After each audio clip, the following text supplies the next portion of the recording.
Ini kan juga sering orang, oh gue mau pensiun, gue harus bikin usaha, gue harus buka warteg, gue harus buka kos-kosan berapa pintu. Orang Indo kan seneng buka kos-kosan nih. Dia pernah nulis buku, dia bilang justru di Indonesia itu bukan 4% rule tapi 6% rule. Jadi lebih banyak uang yang bisa lo ambil. Kalau seperti contoh kami sih memang agak susah. Karena kami berdua kan dua-duanya manajer di kantor masing-masing. Jadi manajer penghasilannya. Jadi intinya kan kita pengen bahas cara pensiun sebelum umur XX. Ya, umur berapa. Makanya pengen tahu dulu nih. Lu ini sekarang umur berapa sih?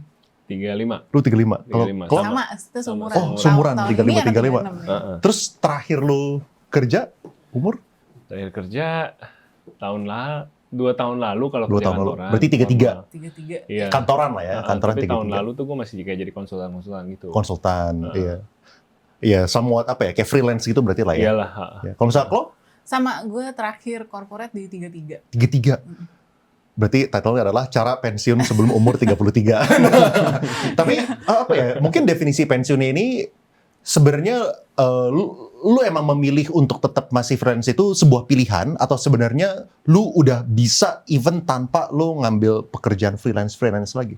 Kan ada rumusnya kan si 4% rule itu kan. Kalau kita mau ikutin 4% rule artinya misalkan cuma ngambil 20 juta sebulan. Terus ya makan di rumah terus, makan di luar rumah tuh mungkin seminggu sekali aja. Terus anak sekolah di sekolah yang pokoknya mungkin intinya sesuai dengan budget tuh ya hitungannya tuh bisa sebenarnya. Cuman kita kayaknya ya masih kepengen berkarya lah, bikin apalah gitu. Nah kebetulan dari situ mendatangkan penghasilan, jadi ya gitu ya. Iya. Jadi ya sebenarnya kalau misalkan mungkin kalau sekarang nih kita hitung nih dari kan tiap bulan kita bikin ini kan budgeting gitu pengeluaran actualnya keluar berapa. Nah itu sih masih sesuai dengan angka FIRE. Tapi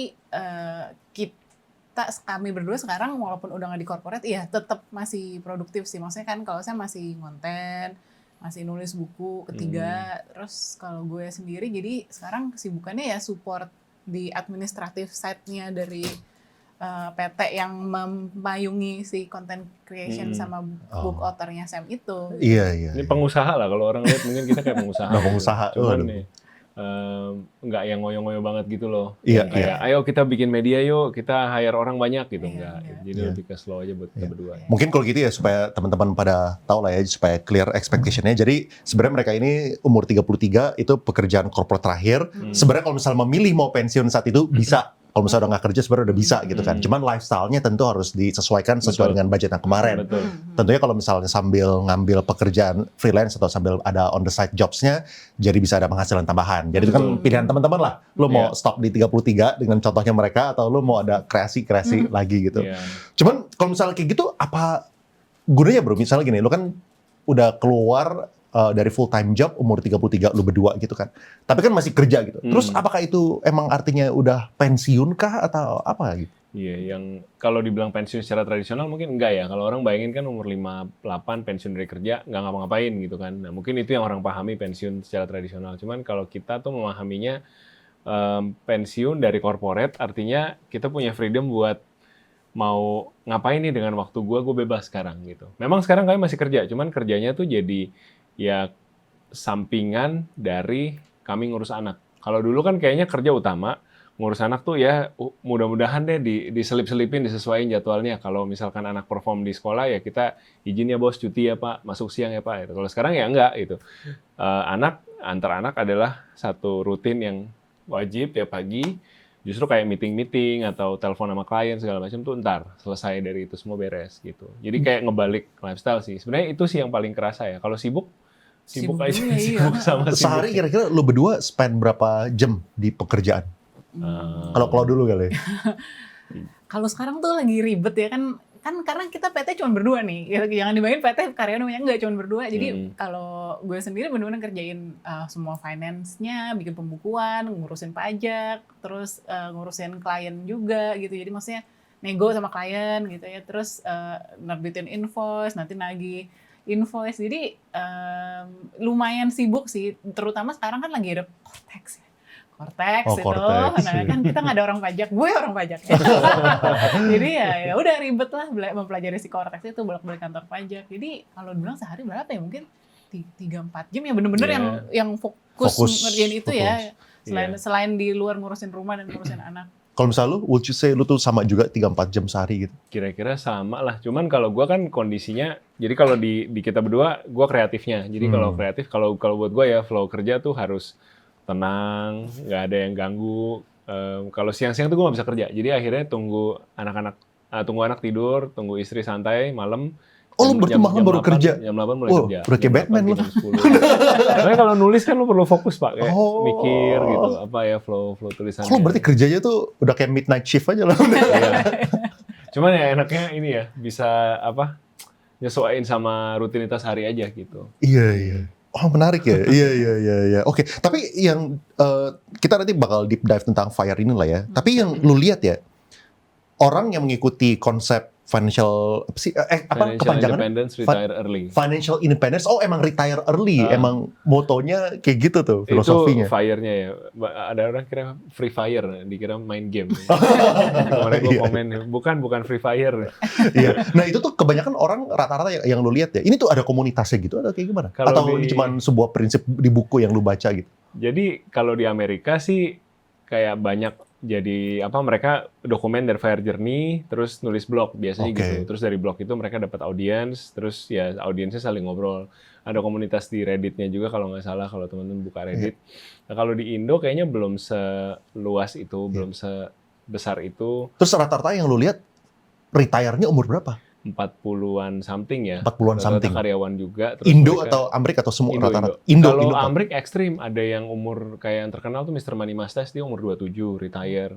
Tapi dia special case, dia software engineer, gajinya gede, terus benar-benar hidupnya tuh kantor pulang, nggak belanja, nggak ngapa-ngapain gitu. Jadi umur 27 bisa retire. Kalau di Indo, ada beberapa yang namanya gue lupa lagi. Mereka punya komunitas ya rata-rata sih karyawan yang retire relatif lebih early, umur 40-an karena taruh uang di saham. Jadi belajar investasi. Terus rata-rata kalau misalnya udah retire kayak gitu ngapain? Kan kalau misalnya lu kan contohnya konten nih gitu kan. Tapi kan orang banyak yang pengen tahu lah idenya apa lagi gitu. Soalnya habis lu retire, apalagi lu masih umur 30-an, orang ngapain gitu kan. Pasti bingung juga gitu. Itu big question yang kita juga lagi coba jawab sih, jujur. Lu bukan udah terjawab? Kadang ada bosannya juga. Kayak, aduh ini rutinitas baru juga ya yang kita harus biasain diri. Tapi ya ada kepengen kayak gue berkarya lah, bikin sesuatu, nulis atau apa gitu. Ada rasa kepengen kayak gitu juga. Cuman ya. Jadi justru gara-gara udah retire jadi kepaksa jadi pengusaha. Ya ngapain nih gitu. Ya ngapain jadi mikir kan setiap hari gitu. Malah jadi punya waktu buat mikir jadi pengusaha. Iya bener. Karena kan kita sekarang, jadi kan kalau dulu kan fokusnya yang ngantor gitu kan, dari pagi sampai malam ngantor, meeting, bikin report. Nah kan kalau sekarang jadinya aktivitasnya pagi-pagi ngantar anak. Habis ngantar anak kita jadi ada waktu untuk nge-gym. Sam biasanya dia bisa treadmill 1 jam terus sampai dia ini brainstorming mau konten apa gitu. Dia biasanya pas lagi olahraga gitu tuh nyari idenya. Nah terus tapi habis itu apa? Terus jemput anak pulang sekolah, terus kan dari jam 1 sampai sore sampai malam terus mau ngapain kan? Masa kita juga bosan ya ngurus anak doang tuh, nggak tahu sih ya, mungkin ada di sini orang tua yang memang passionnya tuh urus anak kan ada yang kayak gitu yang emang suka. Nah kalau gue tuh bukan ibu-ibu seperti itu sebenarnya. Gue enjoy kantor, enjoy ketemu orang, meeting gitu, sebenarnya gue enjoy gitu. Jadi sebenarnya kalau disuruh maksa ngurusin anak 100% tuh gue justru bosen. Jadi ya bersyukurlah pas udah keluar dari corporate ini ada small business yang bisa dihandle gitu. Jadi bisa tetap otaknya bisa tetap dipakai gitu kan, terus tetap bisa ketemu orang, meeting, ngobrol sama orang dewasa, nggak ngomong sama anak umur 5 terus. Jadi mungkin fungsi supaya lu memiliki freedom untuk memilih kali ya. Bener, itu ya. untuk memilih. Freedom untuk memilih lu mau ngapain gitu. Kita kan juga di dalam PT ini pilih-pilih kerjaan kan, Leon. Jadi nggak semua endorsan masuk, ayo ambil, terima gitu. Atau misalkan, ayo kita perbesar jadi media, hire orang lebih banyak gitu. Jadi kita setiap kali ada kesempatan untuk grow bigger atau kesempatan untuk yuk kerjain endorsan yang agak-agak nyerempet jurang nih gitu produknya gitu. Ya kita ngobrol dulu, kita agak kita discuss dulu sebenarnya ini kita mau lakukan apa enggak, masih sejalan nggak sama value kita gitu. Jadi ada freedom di situ gitu kan. Seandainya belum financial freedom, seandainya masih kayak wah BU butuh duit gitu, ayo apa aja kita embat deh gitu. Nah jadi ada pilihan seperti itu kali ya. Gitu. Setuju. Itu juga soalnya kan audiens lu pasti kan ngelihatnya jadi kalau misalnya semuanya diambil ya, orang bisa ngebaca lah gitu. Misalnya apalagi produknya misalnya nggak bagus Iya, gitu kan. iya. Iya. Tapi boleh jelasin nggak sih bro ini konsep FIRE ini ya? Kan mungkin ada beberapa orang apalagi di channel gue nggak pernah bahas tentang kayak gituan kan. Boleh jelasin nggak sih tadi 4% rule itu apa? Iya. Dari mana lahirnya gitu movement ini? Oke, jadi movement ini dari Amerika Serikat. Yang memulai itu teman-teman software engineer di Silicon Valley. Tahu sekitar tahun 90-an, mereka kan orang-orang yang dibayar relatif lebih baik ya daripada karyawan-karyawan pada umumnya, jadi gajinya lebih besar. Terus juga memang secara lifestyle kebanyakan sederhana kan, software engineer kebanyakan geeks, nerds gitu ya, kerja pulang. Terus mereka mikir gimana caranya gue bisa hidup lebih efisien lagi dalam keuangan gue, karena gue nggak banyak mau nih, tabungan gue banyak gitu, bisa nggak ya gue kerjanya nggak usah in a traditional sense sampai umur 50-an gitu.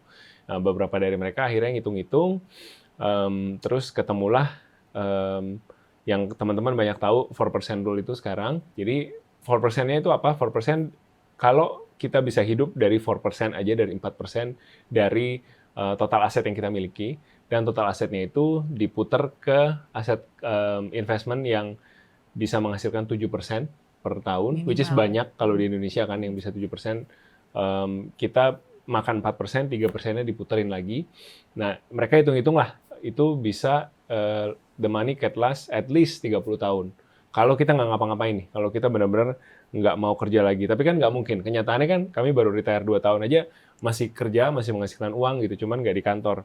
Nah, cuman secara teori ini akhirnya banyak dari mereka yang ngikutin dan udah banyak yang membuktikan gitu. Jadi kalau teman-teman Google FIRE Community itu bahkan udah ada yang, kalau kami kan baru 2 tahun nih, ada yang udah 30 tahun retire gitu. Jadi mereka retire dengan $500,000 in the bank. 30 years ago masih ada nggak uangnya? Masih ada gitu. Lifestyle-nya mereka jalan-jalan, volunteer segala macam gitu.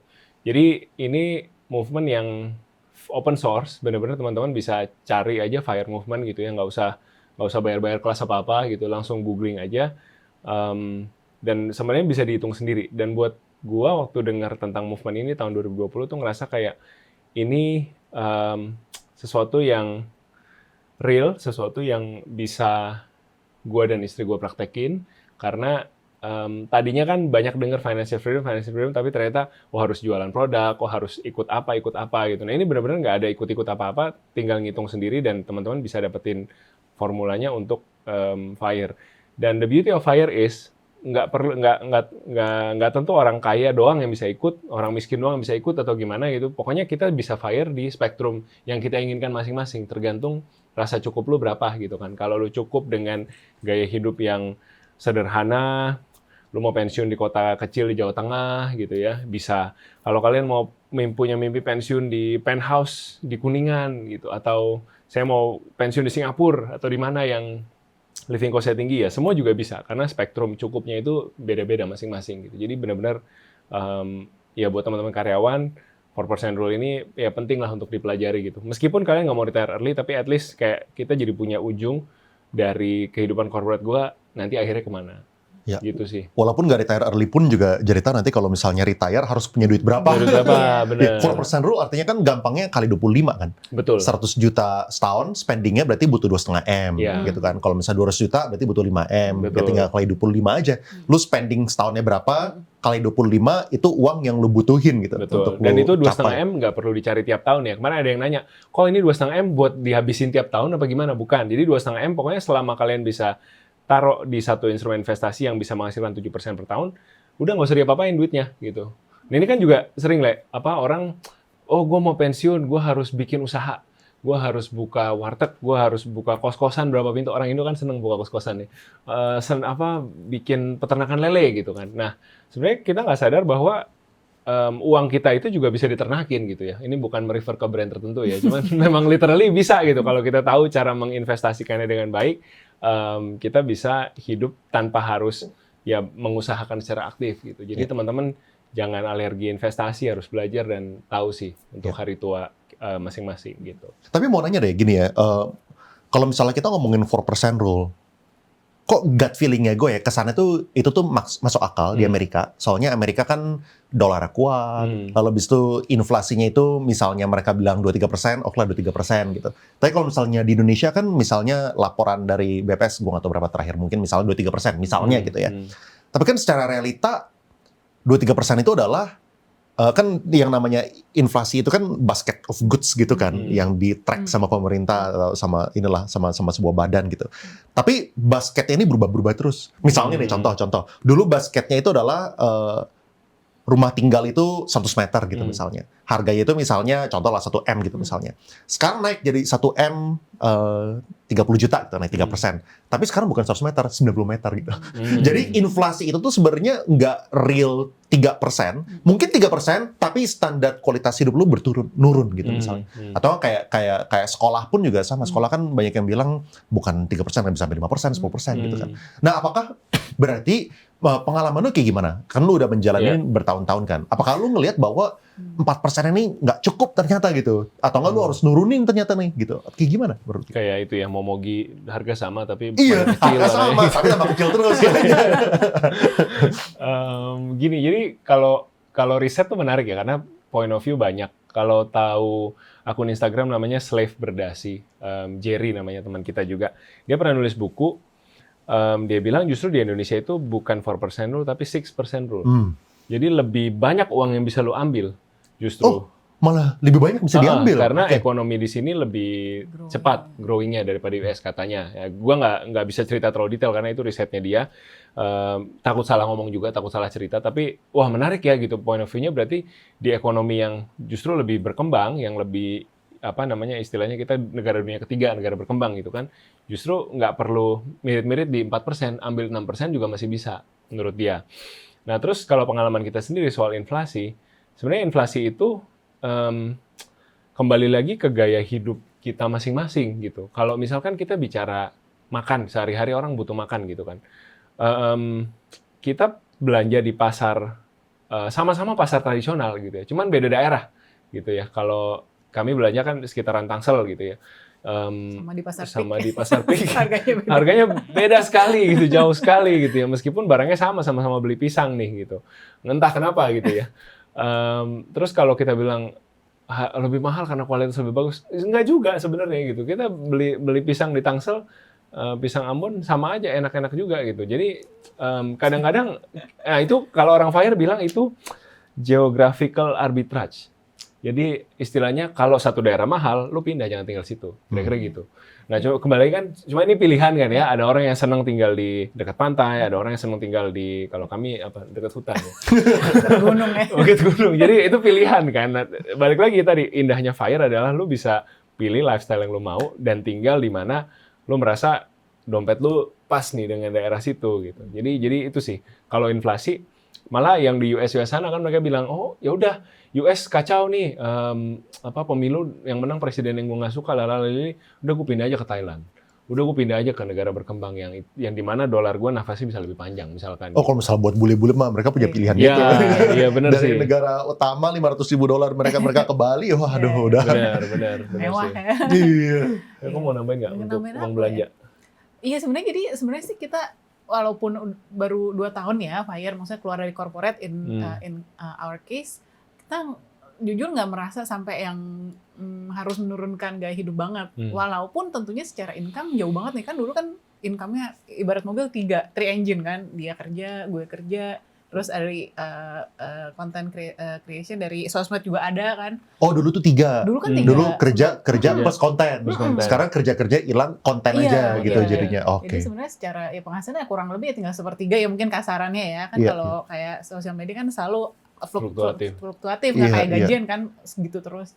Tapi ya kita keep it flexible aja sih, makanya kita selama 2 tahun udah nggak di corporate nih, kita nggak pernah ambil uang tabungan maksudnya untuk membiayai hidup sehari-hari. Puji Tuhannya sih masih cukup aja dari konten ini, walaupun ya itu naik turun fluktuatif, tapi ya menyesuaikan aja seperti yang tadi saya bilang, kita juga apa ya, kita nggak terlalu, mungkin dari secara gaya hidup bukan yang mewah-mewah gimana ya apa ya, kalau dibilang sih mungkin middle Upper class middle class lifestyle, kali. ya upper middle class lifestyle, tapi kita ya menyesuaikan aja lah ya. Memang dari dulu kan sebelum Fire pun seringnya makan di rumah ya. Ini kan justru setelah Fire jadi lebih sering makan di rumah gitu karena ada waktu kan. Terus dari segi kayak jalan-jalan juga masih budgetnya ya masih tetap sih kita pergi jalan-jalan gitu. Jadi selama apa ya, kita jaga aja sih fleksibelnya. Kadang-kadang kalau lagi sepi dari income-nya dari sosmed ya udah kita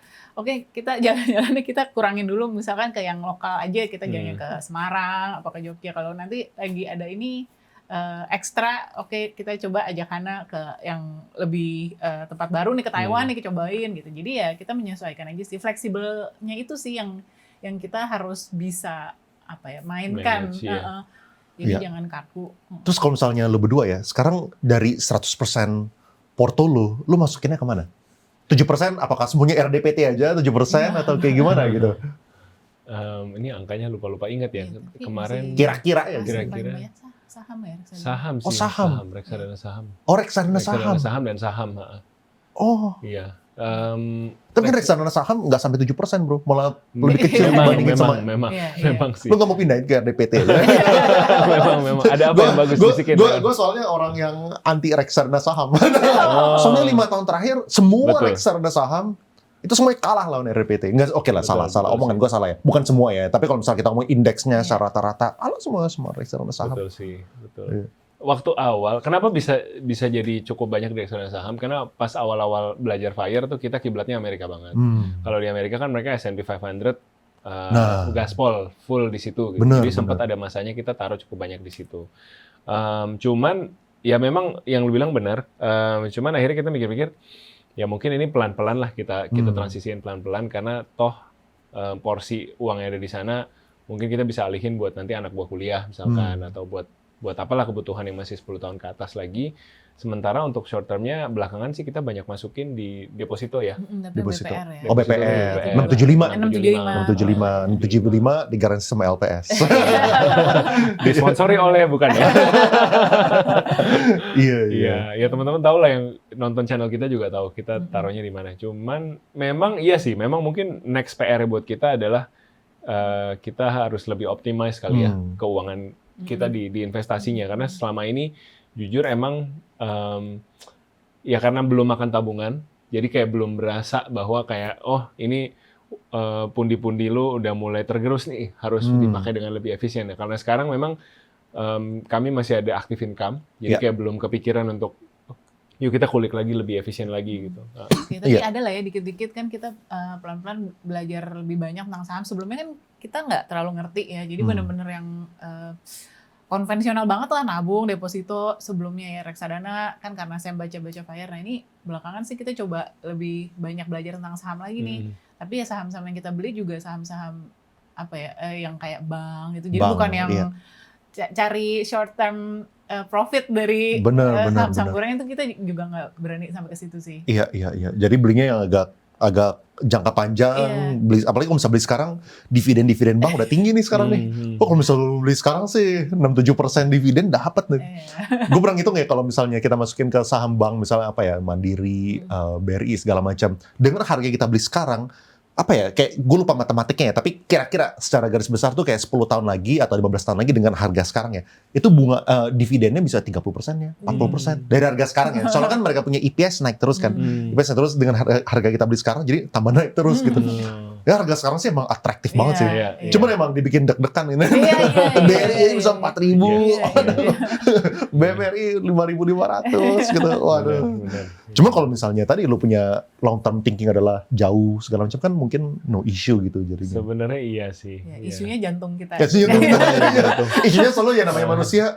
Tahu gitu gue belinya baru sekarang. Betul. Iya. Pasti agak merem emang kalau Tapi what would you say ini, kayak lu kebanyakan di BPR-nya kah atau ke reksadana atau ke sahamnya? Sekarang lumayan balance ya. Balance ya. Iya, tapi masih lebih banyak mungkin ini seingat gue ya, kurang lebih tuh di reksadana saham 30%-an, terus saham sekarang 20%-an, terus 20%-an deposito berjangka, Terus sisanya 30% ya macam-macam lah. Kita juga ada simpan forex bener-bener kan Oh, kayak misalkan USD mau jalan-jalan ya. gitu. Kan Oh. sisa ada pound sterling, ada euro ya kita simpan gitu kan. Terus Iya. kita lumayan sering bolak-balik Jepang ya, kalau yennya pas lagi murah oke, kita pas lagi ada cash kita beli Iya, terus iya. simpan. Terus ada beberapa ya emas juga bukan emas 1 kilo ya gitu. Iya, Emas iya. kecil-kecil dulu. Iya, iya. Nabung ke situ ada. Jadi itu Berarti sih. lu ya setelah lu udah keluar dari pekerjaan corporate, apakah lu udah menggunakan hasil dari tabungan atau lu hasil dari tabungan ternyata nggak butuh juga nih. Ternyata lu dari yang sepertiga tadi udah cukup gitu buat Iya. lifestyle lu gitu. Iya kayak gitu. Kita Kayak dari gitu? yang sepertiga ternyata masih cukup. Ternyata Iya. masih cukup. Oh, jadi ngegulung aja terus gitu. Iya, Tuh, itu ngegulung aja ngegulung aja terus. Mungkin bisa dibilang juga ironisnya ya, mungkin bisa jadi orang-orang yang fire ini ya, gue nggak heran kalau misalnya ternyata income mereka setelah cabut malah naik gitu. Gara-gara mereka jadi berbisnis gitu kan. Kan dulunya misalnya mereka Nggak ada waktu ya. kerja 9 jam 10 jam kerja mungkin misalnya dapat 15 juta, 20 juta gitu kan. Tapi ternyata berbisnis ada ketemu celah gitu. Iya, iya. Dengan kerja 3 jam 4 jam malah lebih tinggi lagi. Bisa jadi. Bisa jadi sih. Bisa jadi kan Iya. kayak gitu. Ya. Tapi menurut lu ya, kayak berapa sih angka yang realistis buat mayoritas orang? Kayak kita ngomongin, kasih contoh di Jakarta sama di luar Jakarta deh ya. Kayak berapa sih yang menurut lu middle income tuh spendingnya tuh berapa gitu? Jadi kan otomatis kita kali 25, yaitu tabungan yang mereka harus capai gitu kan. Ini mungkin kalau Jakarta ya, menurut gue nih ya. 10-15. Iya 10-15 per bulan itu ya, maksudnya itu udah menurut gue hidupnya tuh udah nyaman banget sih dengan 10-15. Tapi ya, dengan catatan, ya ini belum termasuk uang sekolah anak nih. Kan kalau uang sekolah anak sekarang juga ya kita Ada tahu, levelnya juga ya? Iya, levelnya banyak. Jadi tergantung itu 10-15 ya basic buat misalkan pasutri gitu atau mungkin dia masih punya anak tapi buat makannya doang itu 10-15 tuh masih bisa banget di Jakarta. Makan plus rumah plus Iya, ininya rumah lah. ya Itu udah belum nggak termasuk nyicil rumah. Jadi Oh, ya ini termasuk nyicil kalau menurut gue sih kalau mau fire ya tentunya harus udah ada rumah ya, apa lu beli atau ya udah ada lah. udah nggak ada cicilan berarti ya? Iya, kalau Cicilan kayak udah. kita kasusnya udah selesai KPR semua, utang apa mobil itu kita udah nggak ada, udah beres semua. Jadi ya udah expenditure bulanan aja. Sama ya tadi itu untuk uang sekolah tergantung anaknya mau sekolahin Berapa ya dimana. kira-kira ya? Mungkin tambah berapa tuh? Tambah 3 gitu misalnya per bulannya? 5. Atau Kalau 5? Uang sekolah 50 jutaan yang 50 middle, juta ya? setahun 50 juta ya? 50 Iya. juta yang middle ya Iya. ya. Berarti tambah 5, berarti kalau Iya. misalnya 15 tadi 20 berarti lah. Iya, 20 20 berarti 240 berarti kali 25-nya. Berapa tuh hitung matematika sendiri? 5M. Ya kira-kira ya 5M. Ya 5M lebih lah, 6M. Cuma ada juga, gue lupa ingat sih, ada istilahnya fat fire. Fat fire tuh Lean yang fire, artinya ya. benar-benar terkumpul nih, 4% rule-nya 5M-nya terkumpul. Ada yang lean fire tuh kayak dia udah mencapai angka berapa M, betulnya belum 5M, tapi dia mau kerja terus, cuman anytime dia bisa, ya kerjanya tuh udah sambil ngumpulin sisanya, udah nggak ambisius lagi gitu ceritanya. Terus ada lagi, ya banyak sih istilahnya, jadi nggak semuanya harus terkumpul 100% dulu. Ada banyak lah ide-ide kalau teman-teman googling fire movement. Mungkin mirip kayak lu juga kali ya. Jadi Iya, kayak lu kan jadi juga kayak sambil Iya. jadi mungkin lu udah ketemu, udah nyampe gitu kan. Tapi gara-gara lu masih ada active income, nggak pakai-pakai. Masih dapat, iya. lumayan nih buat nambah-nambah lagi ya. Iya. Cuma buat mayoritas orang ya, menurut lu ya, 5M ini kan duit yang besar gitu. Iya. Maksudnya even untuk standar Jakarta gitu ya. Emangnya realistis buat apa ya, kayak karyawan mencapai 5M di umur sekian gitu misalnya. Kalau seperti contoh kami sih memang agak susah. Karena kami berdua kan dua-duanya manajer di kantor masing-masing. Jadi manajer penghasilannya sudah double digit dan itu sudah Boleh spill nggak sih cukup berapa lama. terakhir the last? 5 ya kita ya. Iya, kita kepala 5 dua-duanya. Oh, kepala 5 dua-duanya. Gitu. Jadi Gila udah. ini langsung pada komennya pantesan gitu ya. Ya tapi itu ya kita mulai dari nol juga Iya. gitu. Kita mulai dari fresh Cuman grad selalu kita juga. full disclosure sih. Sebenarnya ini bukan pertama kali kami spill. Kayaknya kami pernah ngomong juga di channel kami. Jadi memang tanda lampu kuningnya adalah tidak semua mungkin bisa secepat Kosem dan Ciklau karena memang kondisi kami khusus. Jadi dua-duanya karirnya berhasil, dua-duanya kerja di multinasional yang istilahnya kerja tuh merit base, nggak ada tete bengek harus salim-salim sama atasan gitu. Jadi benar-benar merit base, kami karirnya cepat. Punya Terus anaknya juga ditunda, punya anak ya. ditunda, anaknya cuma 1, rumahnya di Pinggiran. pinggiran yang relatif living cost-nya lebih rendah.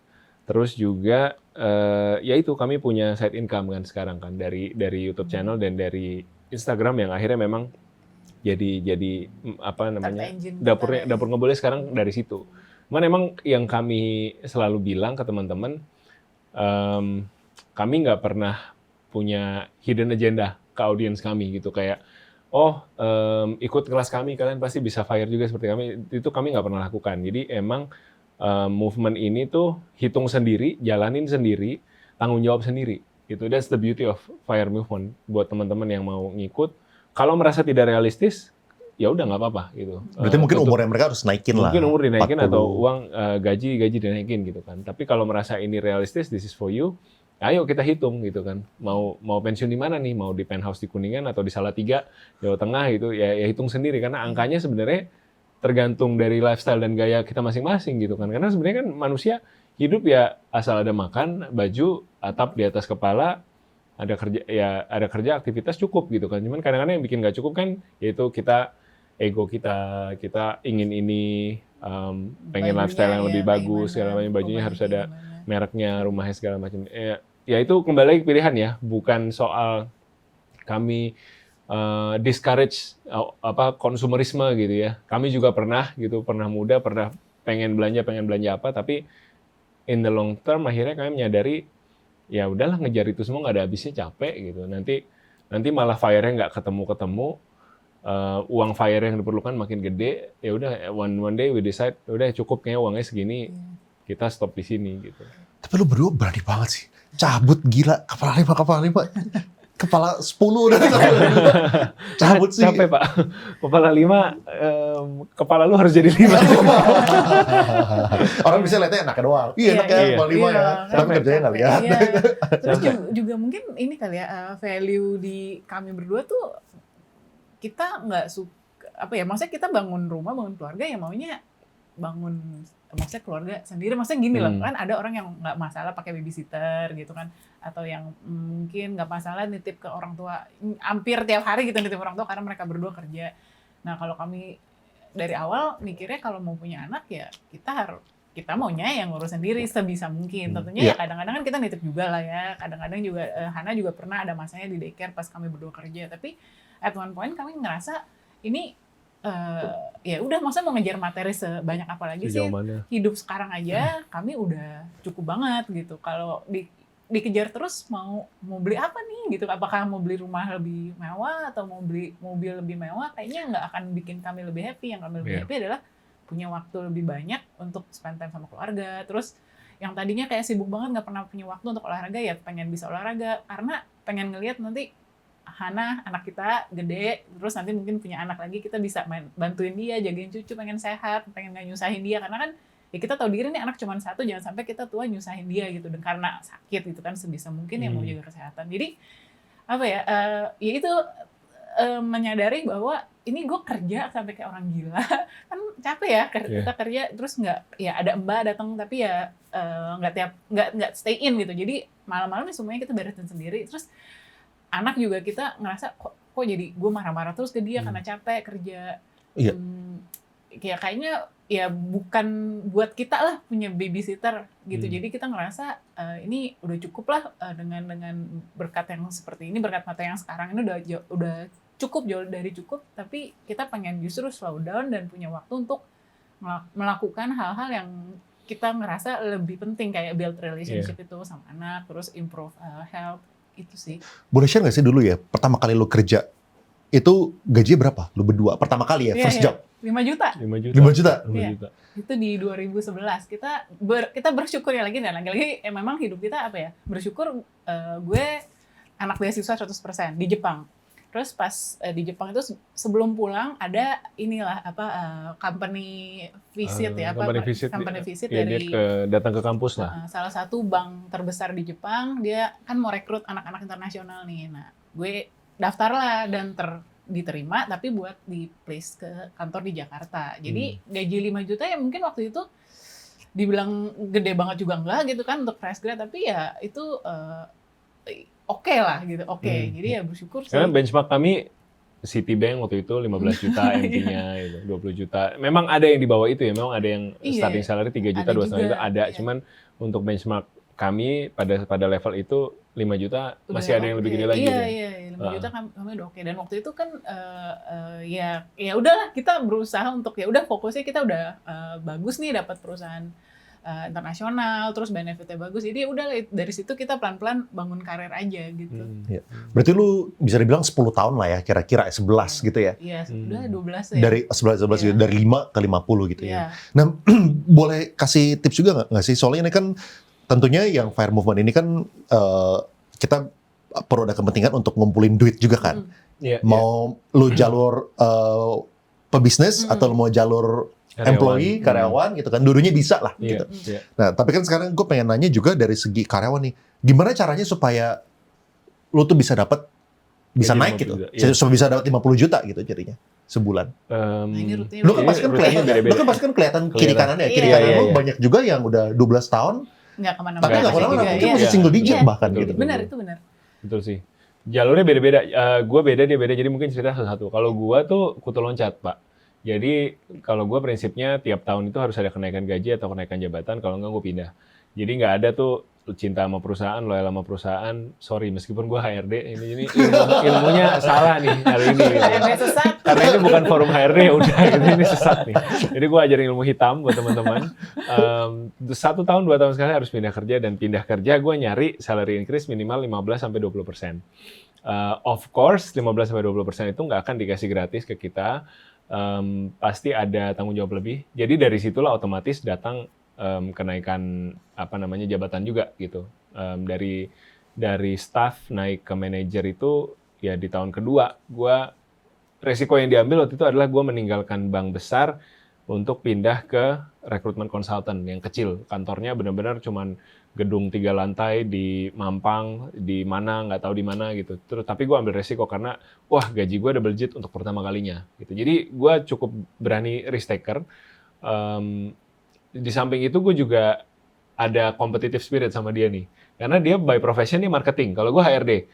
Teman-teman yang di corporate pasti tahu function-function yang sifatnya tuh cost center operational itu dibayar lebih kecil biasanya daripada teman-teman yang di front office. Front office tuh marketing, sales yang mendatangkan uang. Nah, kita HRD kalau bisa semurah mungkin dibayarnya gitu. Jadi gue nggak terima, nggak bisa. Gue maunya dibayar HRD tapi mahal gitu. Jadi ya gue cari-cari tempat-tempat yang bisa bayar lebih.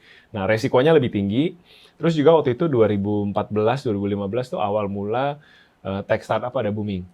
Nah, gue lihat, duitnya banyak nih, ada peluang di sini gitu. Jadi gue juga berusaha mengarahkan karir gue itu nggak cuma jadi HR banker, karena HR banker banyak, tapi gue coba mencari ada bau-bau tech-nya gitu. Sam nih ada bau-bau teknologinya nih karirnya gitu. Jadi lah akhirnya beberapa karir gue itu masuk ke teknologi company, fintech yang emang ya lagi-lagi bayarnya bisa lebih banyak, tapi kayak resiko gitu loh. Jadi benar-benar insurance-nya masih nggak bagus. Tadinya di bank pertama itu punya insurance kacamata, limitnya kacamata loh 4 juta rupiah. Setahun. Setahun. Itu pakai Gucci itu udah. Semua udah pernah gue coba. Gucci, Fendi, Hugo Boss, semua yang ada di itu, yang ada di optik, gue udah cobain. Udah nggak lagi. Kaca baret dikit, ganti semuanya gitu. Terus nanti di pre-love. Ada kalau di pre-love. Nah jadi ya udah begitu masuk ke fintech kan perusahaan baru, gaji gede sih tapi ya insurance-nya nggak ada. Kadang harus bayar sendiri, terus secara struktur nggak stabil, tiba-tiba direkturnya ganti tengah tahun, belum setahun ganti gitu. Jadi gue lumayan lebih risk taker, agnostik sama kantor, agnostik sama bos gitu ya, pokoknya di mana ada kesempatan gue pindah gitu. Nah memang minusnya adalah kayak gue jadi nggak ngakar ya mungkin di industri ya. Kalau teman-teman yang mungkin saya adalah HRD di bank, saya mengakar, saya ikut asosiasi, saya kenal ini kenal itu, saya member dari apa segala macam. Nah gue tuh enggak, karena gue memang ngejar uang banget gitu. Nah ini ya teman-teman juga udah tahu sih, gue juga sering share ini gitu. Nah itu jalur gue kayak gitu kira-kira. Jadi itu yang membawa cepat. Tapi itu ya, oke. Kalau misalnya lu kan cloud nih beda nih. Iya, tapi kan kalau misalnya lu kan gue mau yang ini deh, yang pindah-pindah gitu ya. Iya. Tapi kan kalau misalnya pindah-pindah ini otomatis lu pasti dapat challenge tambahan yang baru dan tadi kan lu ada yang tidak certainnya gitu. Ini Benar, perusahaan benar. bisa bangkrut nggak? Iya. Jadi lu pindah ke startup, nanti bangkrut lagi. Iya, iya. Lu nggak ada fear itu ya? Ada, cuman mungkin muda kali ya, nggak mikir panjang gitu. Kayak, wah gua thanksin nih sama bini gua, gajinya lebih gede dari gua kejar gitu. Jadi Padahal nggak pernah gue pressure. nggak pernah di-pressure, bener. Padahal gue bilang nggak apa-apa gitu, santai aja gitu kan. Kalau ya namanya berkat kan, udah suami istri udah satu keluarga. Iya. Ya gaji istri ya juga buat keluarga ini, gaji suami juga. Ya udah santai aja, tapi dia kayak nggak bisa nih gitu. Tapi lu selalu dapat pekerjaan dulu baru cabut kan? Ah, itu iya. Iya. Pernah Itu juga, mostly. iya pernah juga. Ya. Oh, pernah juga cabut Pernah dulu juga ya? ya? Cabut dulu Iya, baru iya. nyari. Oh iya, iya, juga, pernah. juga. Tapi ya special case lah. Cuman most of the time, iya sih, Iya. nyari dulu. Nyari dulu. Iya, special case tadi ya kondisinya nggak ini Iya. namanya, kantornya nggak kondusif. Iya. Terus Oh. yang kayak jam 11 meeting yuk, meeting. Kan WFH kan, kita Zoom call sebentar, jam 11 meeting. Yang dibahas apa? Warna presentasinya kurang biru nih, harusnya Oh. biru langit, bukan biru, gitu-gitulah. Iya, iya. Cabut. Iya, iya. Gitu. Oke, kalau misalnya 12 tahun, 9-10 9-10 perusahaan. Oh. Banyak. Sebut saja. Atau lihat aja di LinkedIn gue. Wih, luar biasa. Gitulah. Kalau gue Kalau ibu ini di beda. 12 tahun ini total 4 doang 4 sih. perusahaan. Jadi Yang paling lama berapa tuh? yang paling lama 5 tahun. 5 tahun. Iya. Oke. Jadi kalau gue ya itu sih mungkin karena nature-nya marketing juga dari awal gajinya juga lebih bagus gitu ya. Jadi ya gue ngerasa nggak perlu terlalu heboh ngejar sana sini gitu. Gue juga kalau ngeliat dia jujur gue deg-degan ya, karena kan lu masuk lagi ke tempat baru, lu harus adjust lagi sama teman-teman baru, politik kantor baru, bos baru, dan bisa lo nggak lulus probation tuh bisa banget kan. Dalam 3 bulan pertama kalau kantor mau nge-cut nggak cocok bisa nih. Jadi gue merasa nih oke, sistem mau kayak gitu ya udah terserah, gue juga nggak bisa ngelarang-larang, tapi at least gue mau jadi safety net-nya kita berdua nih. Oke, gue sabar aja gitu kan. Gue ya udah pokoknya gue yang stabil.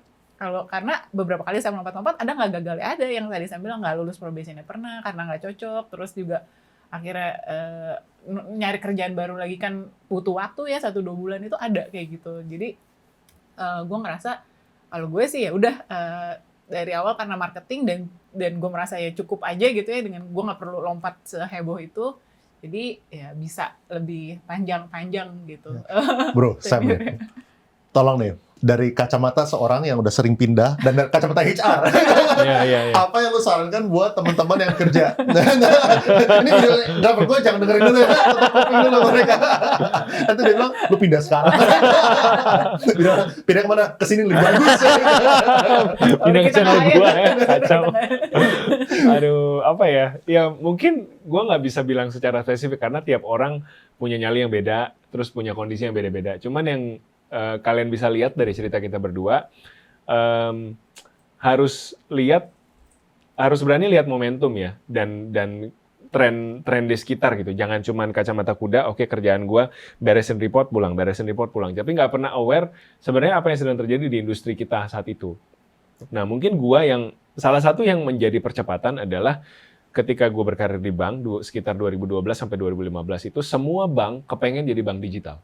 Jadi sekarang kan ini sedikit makro ya, kita ngomongin kondisi bank saat itu, banyak cabang yang ditutup-tutupin karena nggak perform, terus semuanya FOMO dengan satu bank yang ya pertama kali bikin bank digital pada saat itu, semua orang ke situ dan kepengen bikin juga. Nah akhirnya dibutuhkanlah talent-talent yang ada bau-bau digitalnya gitu. Jadi meskipun gue nggak ngerjain programming, tapi karena gue punya nama, gue bekas orang fintech, gue bisa ketok lebih bagus gitu. Gue bisa ketok harga lebih bagus.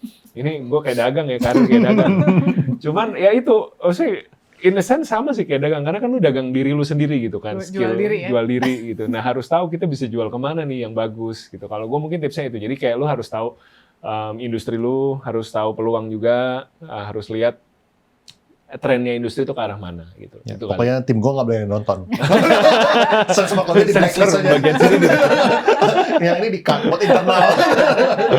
Iya. Oke. Gitu. Terus kalau misalnya lu tadi yang kalau misal marketing, tapi kan sacrifice-nya itu adalah dari 100% ya. Mayoritas itu kan berarti variable income berarti kan ya? Dari komisi kayak gitu atau lu tuh? Kalau gue dia bersyukur brand lagi marketing ya. bukan sales. Oh, Iya, brand marketing. Jadi Brand fix. dan enaknya ya kalau misalkan perform dalam tahun itu ya bisa bonusnya gede gitu kan. Gue pernah paling banyak dalam 1 tahun bonusnya 7 kali gaji. Itu gue inget banget, gue mau nikah soalnya tahun depan gue mau nikah sama waktu itu belum 50 tapi belum 50. Iya belum 50 ya, waktu itu masih di bank yang pertama ini masih ya, dan itu gue kan dengan gaji 5 juta itu gue harus support orang tua gue 2 orang yang udah gak kerja dan adik gue 2 masih kuliah. Dan tahun depan si bapak ini ngajakin nikah, tapi bapaknya ini kagak ada uang ya, tapi harus bayar uang nikahan sendiri gitu ya. Kayak aduh berdoa gimana tiba-tiba tahun itu Desember kita nikahnya tahun depan Oktober, dan Desember tahun sebelum itu tiba-tiba dapat bonus 7 kali gaji. Aduh itu kayak wah bersyukur banget. Iya, pulang nangis. Langsung nabung.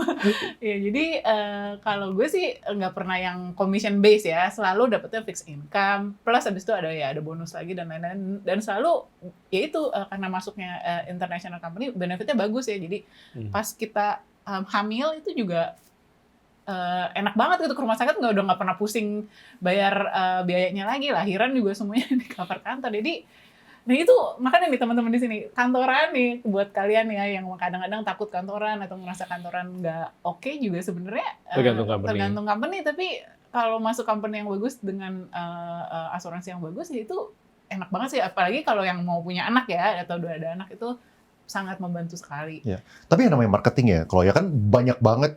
Tentunya banyak lah yang di marketing itu kan, dan nggak semuanya kan bisa naik. Gue tadi asumsinya, lu 50 juta mungkin lu top sales ya, oke lah gitu kan.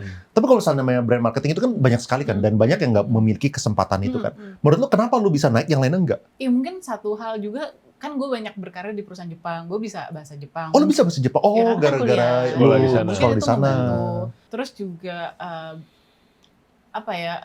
background gue itu juga sebelum gue kuliah gue sempat juara akunting juga pas SMA, dan ya jadi ini menurut bos gue. Kenapa skill akunting ada relevansi sama marketing? Menurut salah satu bos gue, dia waktu itu dia pas lagi ngobrol nih makan malam bareng sama tim gitu kan, terus kan gue tanya ngobrol-ngobrol sama dia, terus dia bilang salah satu hal yang bikin gue hire lu dengan gaji yang tinggi, dia ngomong nih ke gue karena gue ngerasa lu tuh punya background yang balance gitu, maksudnya lu nggak cuman marketing biasanya cuma taunya spend duit, tapi karena gue ngeliat lu orang banking juga dan lu bisa ngatur uang juga, gue ngerasa waktu lu bikin campaign, lu mikirin gitu, maksudnya lu ada point of view sebagai owner, ini gue keluarin duit segini, gue bisa cuan berapa gitu, karena kebanyakan orang marketing nggak mikirin sampai ke sono, jadi cuma taunya spending, abis itu mengevaluasi campaign yang nggak ngerti, terus abis itu gue dapet bisa salesnya growth berapa banyak. Gue nggak ngerti, walaupun kan nggak directly related ya marketing ke sales, tapi kata bos gue sih ya, gue ngeliat lu bisa concernnya ya gitu, concernnya gimana nih caranya bikin marketing campaign yang cost efficient gitu deh. Dan gue nggak tahu ya apakah kayak itu yang membantu atau enggak. Terus itu di bos gue yang kedua, terus pas di kantor gue yang ketiga itu sama nih gue, dan gue nggak pernah apply loh ya, gue selalu di approach headhunter pas mau pindah ini. Oh lu 55 4 nggak pernah. Ya, jadi cuman yang kantor pertama doang, yang dari Jepang itu gue daftar, yang lainnya gue selalu di approach headhunter. Nah yang ketiga ini. Apa itu semua Jepang? Yang terakhir perusahaan Prancis, yang ketiga pertama Jepang. Oh, Jepang, yeah. Oke. Terus yang perusahaan ketiga ini, dia mau hire gue, perusahaan Jepang juga kan, dia bilang nih, kita budgetnya cuma segini, which is itu hampir nggak beda jauh sama gaji gue yang sekarang. Terus tapi dia bilang ya kita tertarik lihat profil lo, ini dulu aja tes IQ. Terus dia suruh gue tes IQ, ya gue nggak tahu ya hasilnya gimana sebagus apa. Tapi dia telepon lagi balik HRD ke gue, ini bos kita udah lihat tes IQ lo, dia mau deh. Ya udah lu mau berapa angkanya, gue ikut gitu. Oh, dinaikin naik double gitu, kan dikasih double. Padahal dia bilang dari awal nggak ada budget, tapi gue juga ya udahlah kalau ini ya gue coba-coba aja gitu kan, toh. Ya inilah oke lah, kita lihatlah hasilnya kayak gimana gitu. Ternyata berdasarkan hasil tes IQ itu dia mau ngedouble. Gue juga nggak tahu ya hasil tes IQ sebagus apa. Lu minta double? Gue minta double. Soalnya itu yang lu mau segitu. Kalau misalnya nggak ya lu nggak usah pindah. Iya, kalau gue ngerasanya gitu karena males kan gue adjust lagi, terus politiknya belajar lagi dari nol gitu. Jadi ya gue ngerasa kalau nggak push factor ya, pull factor nggak segede itu ya gue mending nggak usah pindah kalau gue mikirnya gitu. Berarti skillnya harus dinaikin. Makanya power is based on dependency. Semakin tergantung perusahaan sama lo, bargaining powernya di lo. Ini bukti nyata. Itu menarik ini. Kita punya dua case yang bertolak belakang. Yang satu nggak nyari, yang satu lagi nyari. Nyari banget. Iya. Dia rajin banget sih, sampai networking ya tiap kali kalau ini ada direktur apa udah kenalan. Gue tuh keren kartu nama gitu. Saya rajin sih. Iya. Mungkin kita ngomongin yang buat di luar daerah kali ya. Tadi kalau misalnya kita ngomongin Jakarta kan 20 termasuk biaya sekolah lah ya. Ini tentu udah kita ngomongin di luar dari cicilan rumah segala macam udah asumsi ada kelar lah gitu. Kalau di daerah ya, dari pengalaman lu lihat sekitar itu berapa sih yang masuk akal gitu? Kayaknya kalau daerah mah murah banget ya kalau baca-baca orang yang di Salatiga gitu ya di Solo 10 juta aja juga udah mewah banget. Mungkin iya segituan kali ya. 120 setahun lah gitu ya berarti. Sekolahnya juga di sana kan opsi sekolahnya mungkin nggak yang semahal-mahal di Jakarta ya. Jadi karena opsinya lebih terbatas juga mereka ya udah paling bagus ya ini dengan harganya juga masih. Iya berarti ya kira-kira 3M lah gitu ya. Ya kira-kira 3M buat di luar Jakarta, 5M buat di Jakarta, 5M-an lah ya, kira-kira kayak gitu ya. Oke, terus kalau misalnya lu pribadi pernah ini nggak sih ngerasa misalnya lu pertama-tama kan ngitung kan, lu ngitung itu kapan, lalu lu ada perasaannya nggak sih, ternyata naik terus gitu misalnya. Misalnya dulu waktu pertama kali lu ngitung, misalnya contoh ya buat Jakarta kita pakai angka yang tadi 20 juta. Misal mungkin awal-awal lu pikir 15 bisa. Tapi ngelihat kiri kanan iPhone 16 bagus gitu kan. Naik jadi 20 bisa naik lagi jadi berapa? Ada nggak sih kayak gitu? Sebenarnya mungkin bukan ke gadget gitu ya, tapi lebih ke ya itu uang sekolah anak itu. Tadinya kan gue mikir oh anak gue kayaknya masuk swasta cukup nih gitu. Terus ternyata pas coba nyari-nyari sekolah, maksudnya kita datengin ya kita riset, kok kayaknya anaknya lebih happy yang di internasional nih dari segi metodenya, kurikulumnya, dari segi fasilitasnya. Jadi ya itu juga sebenarnya salah satu expenditure increase yang cukup signifikan yang kita nggak planning di awal, tapi akhirnya kita ngerasa ini sesuatu yang penting untuk kita invest di edukasi yang bagus buat anak. Apalagi ini kan edukasi dasar ya. Gue sih mikirin ntar kalau si Hana udah kuliah gitu, mau kuliah, ya lu kalau itu ya lu cari beasiswa gitu. Lu do your best, lu cari beasiswa, ya lu pergilah lu mau sekolah apa. Tapi kan kalau SD itu kan belum bisa ya kayak gitu ya. Maksudnya kita harus invest dulu nih biar dia punya basic yang bagus dan ya biar akhirnya bisa pursue better higher education gitu.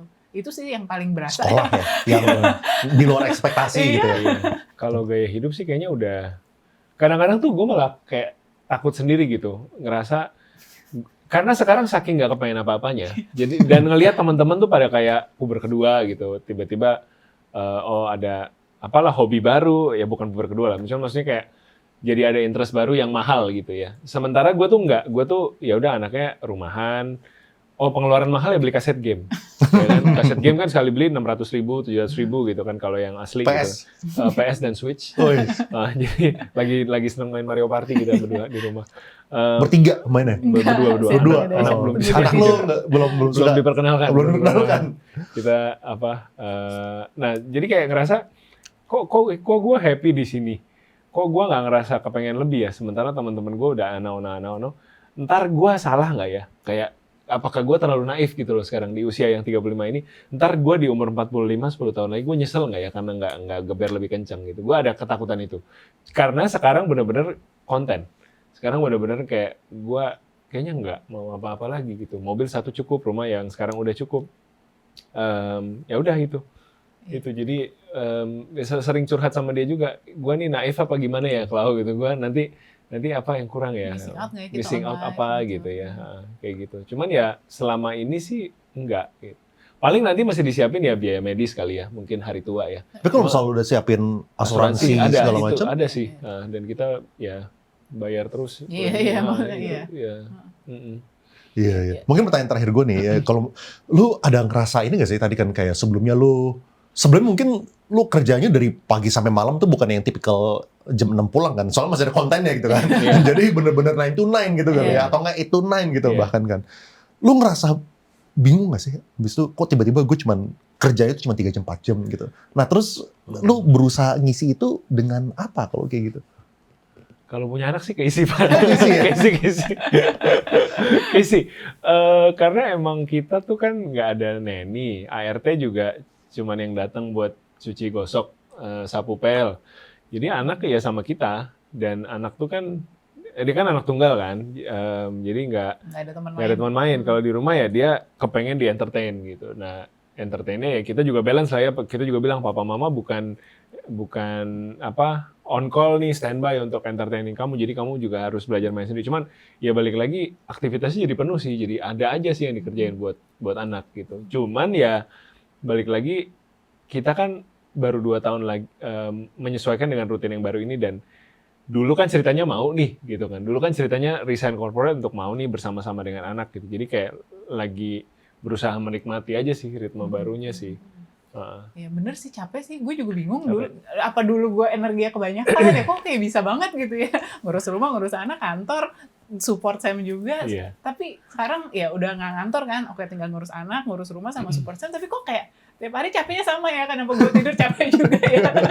Bangun tidur kenapa kayak lemes juga ya. Gitu gue juga bingung sih gitu. Tapi ya sama itu kita jadi bisa nge-gym tiap hari. Iya, nge-gym gitu kan. Kita jadi ada waktunya dulu kan nge-gym. olahraga berantakan. Juga dulunya kan Hana daycare nih kan, dari jam 7, jam 5 baru balik ya. Maksudnya sama kita kerja kan. Ya kan sekarang dia sekolah cuma sampai jam 12, habis itu sisanya main sama kita ya. Nanti ntar sore Sam ngajakin main sepeda kah, terus ntar main Scrabble sama gue kah, habis itu kita masak bareng. Jadi kayak ada aja gitu kerjaannya. Bukan kerjaan kantoran sih, tapi kerjaan ngurus anak, ngurus rumahnya justru jadi ya tambah. Memang kan porsinya memang kita mau juga sih gitu. Tapi ya itu kalau dibilang wah, ada waktu bengong, nggak tahu deh sekarang kayaknya iya kita suka bilang aduh kenapa capek juga, kayak apa dulu kita energi banyak banget ya, gue bingung kok dulu sanggup ya, sekarang kayak segini aja udah capek banget gitu. Jadi iya. Apakah ya kayak setelah lu menjalani ini ya, kan lu dulu kan emang kepengen spend time lebih sama anak gitu kan, lu udah ngerasa ini nggak sih, misalnya kayak oke, main Scrabble, kita naik sepeda bareng gitu kan. Tapi kalau misalnya everyday kayak gitu, lo udah ngerasa ini nggak sih? Waduh, bosen juga ya gue pengen do something else. Apalagi kan, ya gue kan juga punya anak kan, anak umur 5 gitu kan. Dia punya interest kan sangat berbeda dengan kita punya interest. Kadang-kadang untuk kita memenuhi interest dia itu, buat kita tuh bukannya, buat kita kan bukan fun. Buat kita, contoh ya kayak gue main petak umpet gitu sama anak gue. Umpetnya di situ terus dia. Dan dia ketawa terus kan. Gue sih ya ulang-ulang oke, tapi kan kalau misalnya 100 kali bosen juga gitu. Nyembunyi di belakang situ lagi gitu. Dan lu ada 2 tahun menjalankan itu, lu ada perasaan kayak gitu juga gak sih? Gimana ya? Mungkin ya ada sih, pasti ada. Tapi kayak ya day to day-nya kita mensiasatinya gimana. Kayak misalkan kita ada sistem tap in tap out. Gua lihat dia atau dia lihat gua, salah satu lagi megang terus kayak udah mulai wah tanduknya mulai keluar nih, atau udah mulai kenceng nih suaranya, udah mau tap in nggak, mau gantian gitu. Terus apa lagi ya? Terus juga ini sih ada hari-hari kayak oke, misalkan hari ini gue mau makan ya sama temen gue. Oh iya. Hari ini lu yang antar jemput Hana, lu yang temenin dia sampai sore, ntar gantian sore sama gue lagi. Nah nanti boleh gantian hari kapan lu kalau mau ada urusan ya silakan. Mungkin kalau saya bingung kali, kalau ngajakin temen ketemuan kerja semua kan, kalau makan siang nggak ada yang bisa. Tapi kalau dia ada dekat rumah, kalau misalnya mungkin temennya kalau misalnya ada ibu rumah tangga ya gampang gitu. Iya. Gue bisa ngajak minum after hour. Kita ngumpul mana. Ya jadi jangan sampai berhenti jadi orang dewasa sih, bener yang lu bilang. Harus tetap punya teman-teman orang dewasa. Ya tetap punya hobi kita sendiri, dan harus saling bantu, harus saling support. Iya. Jadi maksudnya tadinya tuh yang tadi saya bilang hidupnya kita tadinya tuh fokusnya kejar karir dan konten, Hananya yang di pinggir-pinggir nih. Tapi sekarang ya Hananya yang di tengah. Yang lainnya kita makan siang, terus nge-gym, konten itu justru yang di pinggir-pinggirnya Hana itu. Jadi sekarang Hana tuh pusatnya sementara ya. Dan gue nggak tahu sih ini kita akan bisa ngelakuin ini berapa lama gitu kan ya. Karena tentunya semua hal menurut gue ada challenge-nya ya. Maksudnya kita ngantor terus kan nanti kita ngerasa bersalah, aduh gue kurang waktu sama anak ya, tapi giliran ada kesempatan nih sama anak kan lu juga kayak lu bilang kan gue capek nih pengen ngomong sama orang gede gitu kan ya. Ada aja emang selalu, teman ya sama kita sih berusaha ya sejauh ini masih menikmati dan kayak masih bisa mensyukuri juga ya, tapi nggak tahu berapa lama. Iya, cuman I think intinya adalah lu memiliki opsi itulah. Iya. lu nanti one day misalnya lu umur 40 tiba-tiba lu mau ke corporate lagi atau lu mau tetap lanjutin seperti ini aja atau lu mau mulai usaha apapun, lu opsinya di tangan lu gitu ya, fire movement kayak gitu. Nah, jadi semoga bisa menginspirasi teman-teman ya yang mau retire umur 33. Thank you so much ya bro ya. Thank you.